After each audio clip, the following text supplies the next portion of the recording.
problema do saneamento como condição essencial à sobrevivência da espécie humana. Por isso eu reitero que isso não é um problema local, regional, nem nacional. É um problema da espécie humana e foi apresentado com muita propriedade. Nós vamos abrir o debate com colocações dos participantes da mesa e, posteriormente, aos assistentes dessa exposição. Professor Jorge Henrique.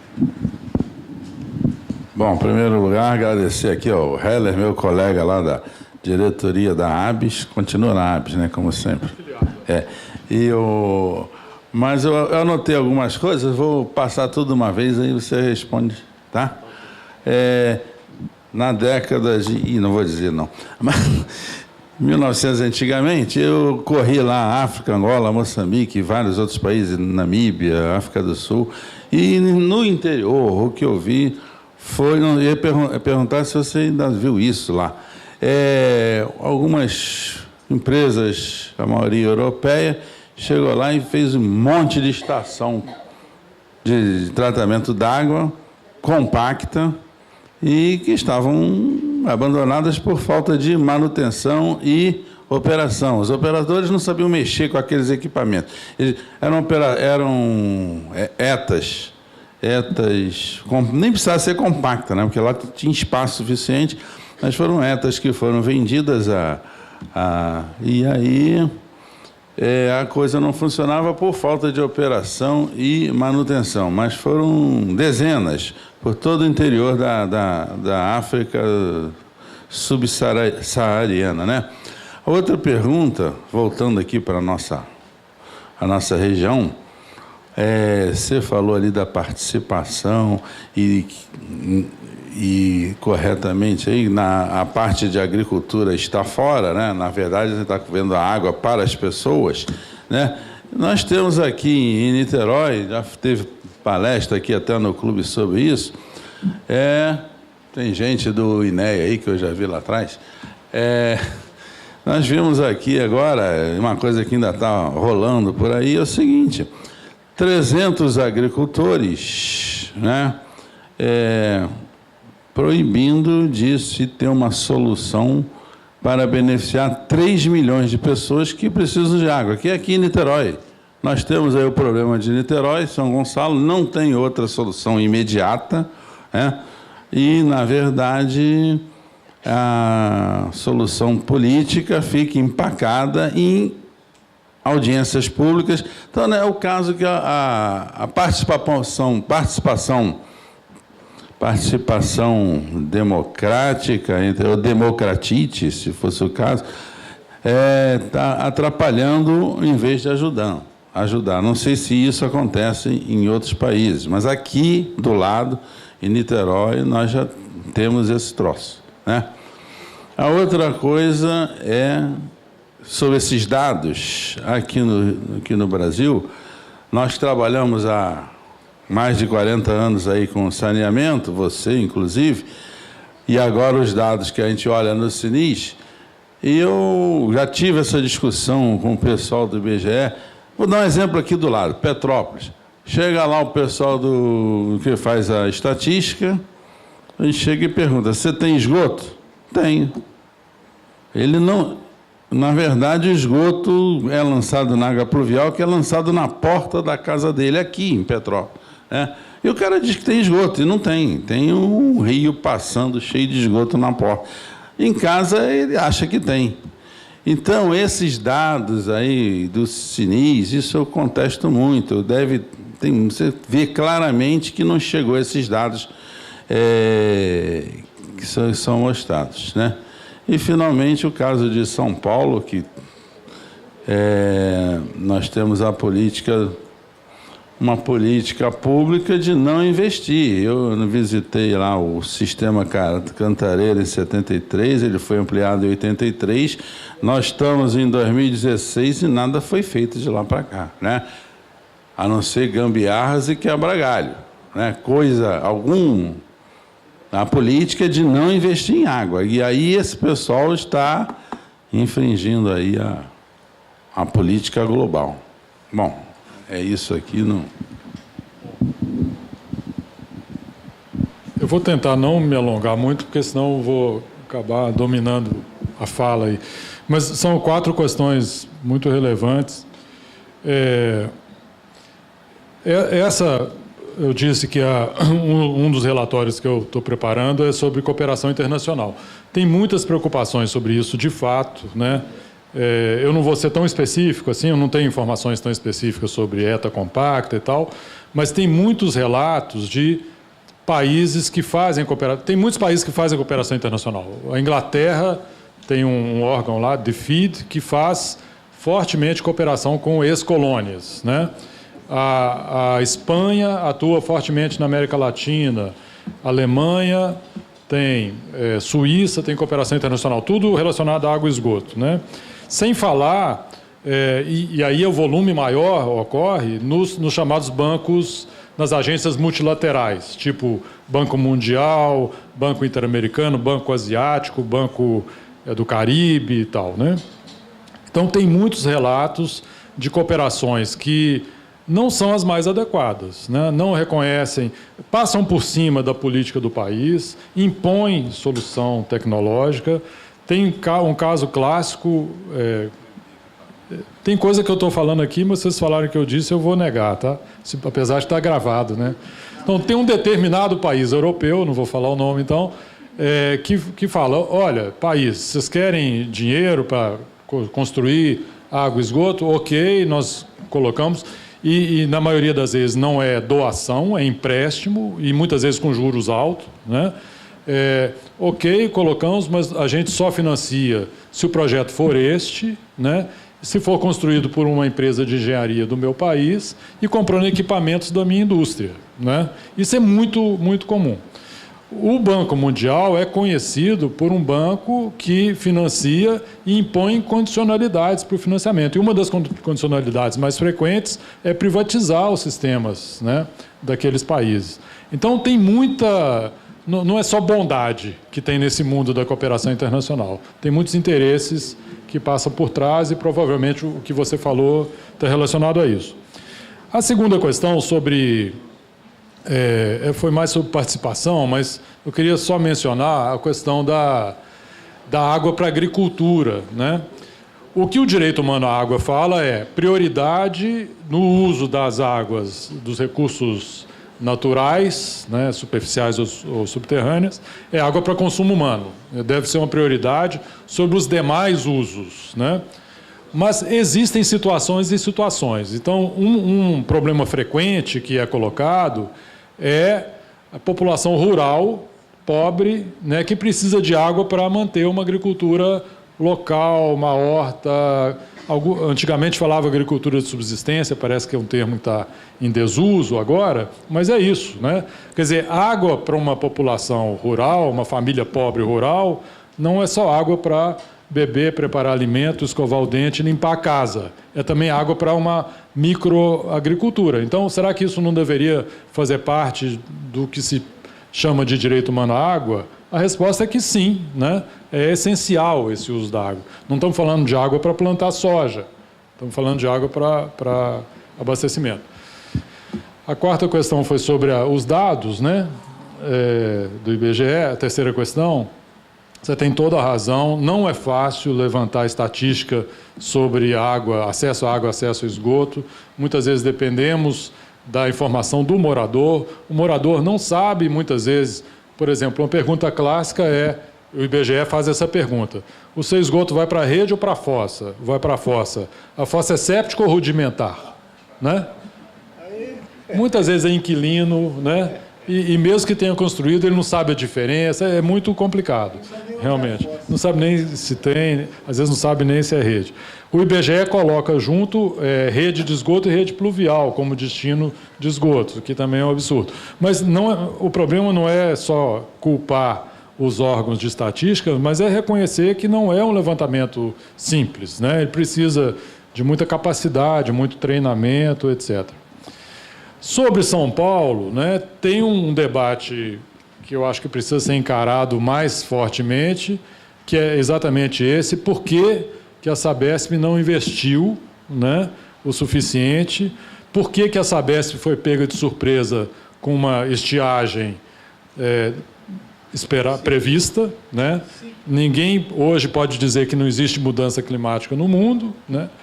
E por que a Sabesp distribuiu pesados valores na forma de dividendo para os seus acionistas privados e para o governo do Estado de São Paulo, que usou esse recurso para outros fins que não o saneamento, né? Então, será que nós não estamos perante uma grande distorção na lógica da prestação de serviços, né? Ao invés de priorizar a segurança hídrica nós estamos falando de 40 milhões de pessoas, não estamos falando de pouca gente, né? Usa o recurso para gerar excedente financeiro, distribuir na forma de lucro, etc., etc., e que é desviado do setor, né? Então, esse modelo, com baixa regulação, com baixo controle social, tem como fim esse tipo de situação, né? Eu acho que é uma discussão que precisa ser encarada de frente, né? Iba. Eu tinha duas perguntas, né?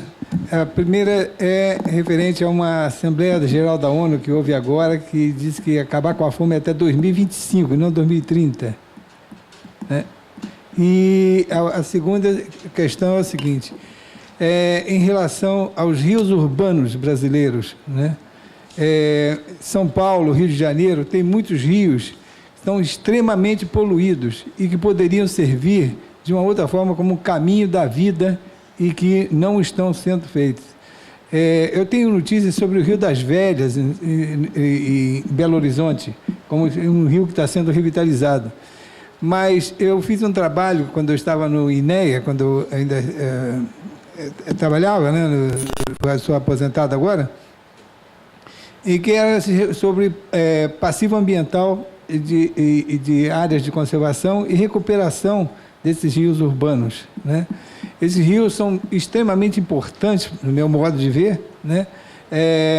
Para até a revitalização das áreas contíguas a eles, né? Os rios atualmente, os rios urbanos, em vez de transmitir a vida, transmitem a doenças. Eu não vou nem detalhar, porque eu acho que não é necessário. Mas eu queria fazer essas duas perguntas ao senhor. Pois é, sobre os rios urbanos, eu acho que está um pouco ficando claro uma certa incapacidade dos nossos países em desenvolvimento de recuperar os cursos d'água urbanos, né? Tem vários exemplos aí. Se a gente vai em capital por capital brasileira, a gente vai ver o Arrudas em Belo Horizonte, o Tietê em São Paulo, os rios de Recife completamente contaminados, né? Paraíba do Sul, né? Que não é só urbano, ele tem uma parte rural, mas está na região mais industrializada do país, né? E sem falar nos lagos, né? Que é pior ainda, se vai na Lagoa da Pampulha. Então, Araruama, o Paranoá está numa situação melhor, né? Tá respirando. Mas o modelo de urbanização brasileiro é um modelo que é muito cruel, né, para os rios urbanos. Ele não tem em si capacidade de recuperá-los, né? Belo Horizonte é muito emblemático nisso, né? Porque não vou me estender demais. Belo Horizonte foi a primeira capital planejada do Brasil, né? Existiam 2 projetos em disputa, né, pela comissão que projetou a nova capital. Um do Arão Reis, que era um engenheiro clássico, né?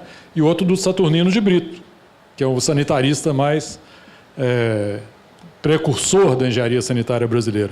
O Saturnino falava: precisamos respeitar os rios, né? A urbanização deve seguir os rios e não o rio se adaptar à urbanização. E o Arão Reis falava o contrário. O Arão Reis pensava na cidade ideal na cabeça dele, joga a cidade ideal em cima do terreno e os rios que se adaptem à cidade ideal. Bom, não preciso dizer que Arão Reis venceu a batalha e Belo Horizonte vive enchentes e rios poluídos o tempo todo. A experiência do Rio das Velhas não é tão bem sucedida. O Rio das Velhas, na verdade, não é um rio tão urbano assim, ele é um rio que é longo, né? Mas recebe esgotos de Belo Horizonte, dos 2 principais afluentes dele, e ainda vai levar um tempo para se recuperar. Não tenho muita informação sobre essa meta sobre a fome, né? O que existe, né, muito concretamente, bom, pode ser que eu não conheça, tá?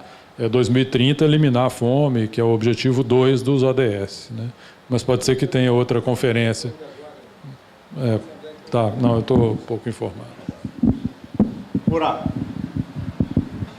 Bem, boa noite a todos. Eu sou o chefe da divisão de engenharia ambiental e eu só queria deixar aqui digamos assim, uma declaração e concordando plenamente com Pedro Celestino. Eu já vinha realmente com essa declaração já na ponta, mas ele já antecipou e já repetiu. Realmente, o problema da água é uma questão de sobrevivência. Não é importante, não é importantíssimo, é uma questão de sobrevivência da nossa geração e, evidente, das gerações futuras. Não é um problema só nacional e internacional. Eu reputo, em termos ambientais, como uma questão mais importante, além de outras questões, gestão de resíduos e outras situações, e matriz energética, essas coisas. Mas eu só tenho uma pergunta, eu não quero me prolongar, é a questão da privatização. Foi abordada aqui pelo doutor Léo, e a minha pergunta é o seguinte: em termos de privatização, é uma medida, a priori, seria uma medida eficiente, ou pode ser eficiente, porque já li alguns comentários que uma das propostas, digamos assim, em termos nacionais, seria a privatização da companhia estadual e outras companhias. Eu pergunto o seguinte: essa ação, essa medida de privatização é solução, é problema, ou pode ser solução ou problema em termos de acesso à água como um todo? Essa é a minha pergunta. Bom, é difícil dizer de forma categórica, genérica, a privatização vai funcionar ou não vai funcionar em qualquer situação, né? E o direito humano à água, ele é um pouco cauteloso, ele não prescreve um tipo de único, né, de modelo de gestão.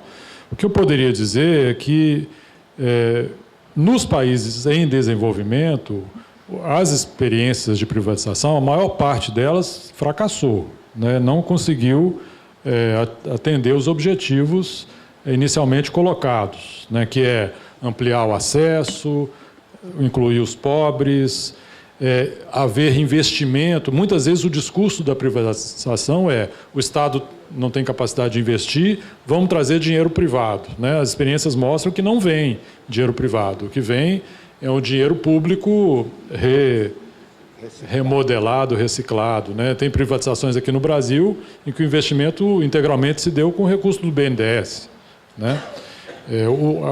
A rigor, a empresa privada não coloca recurso próprio, né? Esse é o padrão. Tem experiências muito desastrosas na América Latina, né? Uma delas foi em Buenos Aires, que foi rompida a privatização, cancelada pelo governo Kirchner.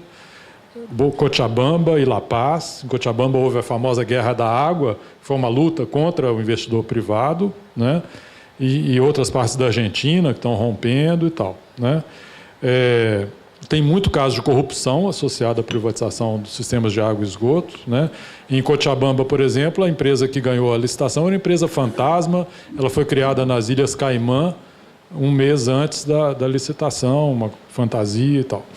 Então, tem que ter muita cautela, a meu ver, né? Se nós estamos pensando em direito humano à água, né, um modelo privado que consiga priorizar, né, fazer o que eu mostrei naquele gráfico lá, inverter prioridade. Vão colocar água para os pobres, depois nos ricos, né?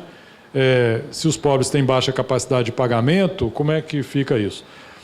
Os nossos países, né, em desenvolvimento têm baixa capacidade de regulação. Regulação é essencial no modelo de privatização de água. É importante mencionar que o serviço de água e esgoto é considerado um monopólio natural, né? Essa característica do serviço de água e esgoto é muito importante. É diferente de telefonia, né? É diferente de aviação. Você tem concorrência, tem empresas que podem operar o mesmo local, né? Água e esgoto não, nós temos uma rede em cada rua, não 2 ou 3, né? Então é um prestador só, e para regular um prestador só é muito difícil, né? Aí tem outros estudos que mostram a fragilidade da regulação no monopólio natural. Existe uma assimetria de capacidade técnica, de informação, etc., etc. Na Argentina ficou muito claro isso. Quem dava o tom, né, da política era o prestador privado e não o regulador, o ente regulador. Então, muitas vezes, privatização é uma falsa panaceia, né? Acaba sendo um tiro no pé, muitas vezes. Não estou dizendo que se o Rio privatizar isso vai acontecer, mas eu estou dizendo que me preocupa esse tipo de proposta. Eu vou fazer uma visita no mês que vem em El Salvador, né? El Salvador está passando por uma falta d'água, uma estiagem crônica, né? El Salvador tem um governo progressista, de esquerda, né? O governo El Salvadorenho. E as oposições